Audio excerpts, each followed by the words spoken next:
Mga residente ng Sitio Candes II, Barangay Bakungan, Puerto Princesa sa Palawan, ang nabiyayaan ng mga proyekto ng US-Philippine Forces sa pagtatapos ng taunang US-Philippines 2012 Balikatan Exercises.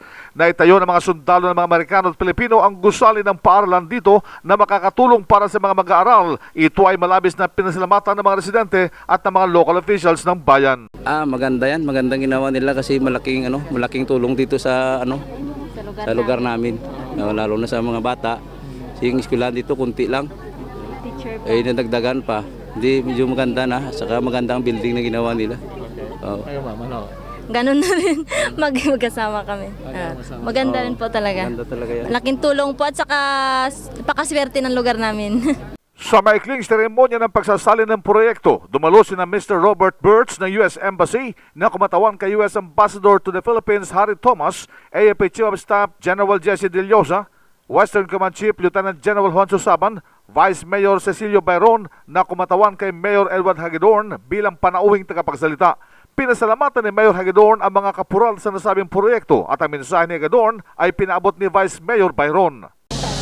I'm happy to be with you and be able to sincerely, officially, and warmly say thank you and express the appreciation and gratitude of the people of Puerto Princesa, especially the residents of Candiz and the surrounding communities, to the armed forces of the United States and to the armed forces of the Philippines for these 2 classroom school building built here in Candiz, Bakungan. We believe that education is an equalizer, the greatest equalizer in life. We know that a kid of a rich man and a kid of a poor man may have a different status in life, provided the kid of the poor man is educated well, more than the kid of the rich man. So education really is a great equalizer in life. So once again, maraming salamat po. Thank you to all those who helped construct this building. Si Vice Mayor Cecilio Bayron, malinaw na ang nasabing proyekto'y mapapakinabangan ng mga mag-aaral, pahayag ng opisyal na tagapagsalita ng Western Command, Major Neil Estrella. Alam mo, tuwang-tuwa po yung ating mga mag-aaral dito, particular po yung mga magulang, dahil nadagdagan na naman po dito ng school building itong paaralan dito po sa Sitio Candiz 2, Barangay Bakungan, at siguro ina-expect natin additional 400 students ang mapagbibigyan itong eskwelahan to na ma-accommodate. At ito pong eskwelahan na to ay kompleto, complete with water system and toilet facilities. So tamang-tama po ito sa pasukan. Ngayong 2012, magagamit na po ng mahigit 400 estudyante ang makikinabang po ngayong taon na to. Si Major Neil Estrella ang opisyal ng tagapagsalita ng Western Command sa Puerto Princesa, Palawan. Kahapon, Biyernes, nagtapos ang taunang US-Philippine Balikatan na nakatutok sa humanitarian assistance at disaster response na nilokohan ng iba't ibang sektor ng lipunan, partikular ang Konseho ng National Disaster Risk Reduction Management Council. Sinabi ni NDRRMC Executive Director Benito Ramos na malaki ang kanilang natutunan sa nasabing balikatan para sa mga kahandaan ng anumang uri ng kalamidad. So remember, Bing, meron pa tayo yung tinatawag na national pride. Kung kaya pa natin, hindi ako manghingi ng tulong sa ibang bansa dahil minimaintain natin yung, you call it kayabangan or national pride for that matter in English. So lahat ng atin NGOs, civil society organization at saka yung private sector. You remember, ang dami yan Red Cross. May operation tulong. May operation tulong pa kayo. DCRS.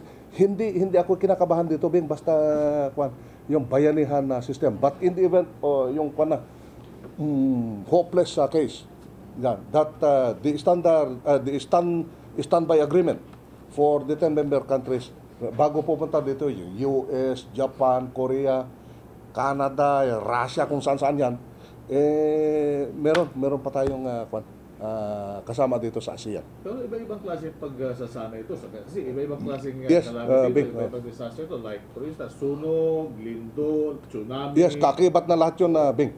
Habang lumilindol, bumabagyo.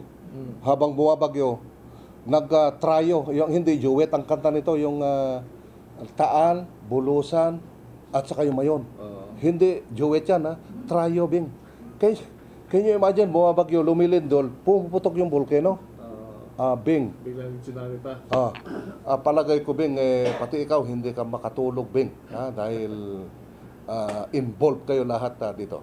So all of government, all of society approach to contain a problem on disaster.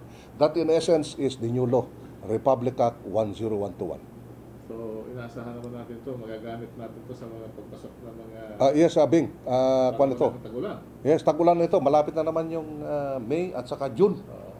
Naku, Bing, magbagyo na naman ito. Busy na naman tayo, Bing. Kaya ang kwan natin dito yung pagtuunan ng pansin, yung preparation, mitigation, prevention, bago yung response. So, what do we do? Retrofit all the buildings na mahina. Inspection. Yung inspect, DPWH, lahat ng ahensya ng government. Ang tawag dito yung to check on the structural integrity of all fixtures. Ito ba resilient sa 7.6? Baka hanggang 7.0 ka lang.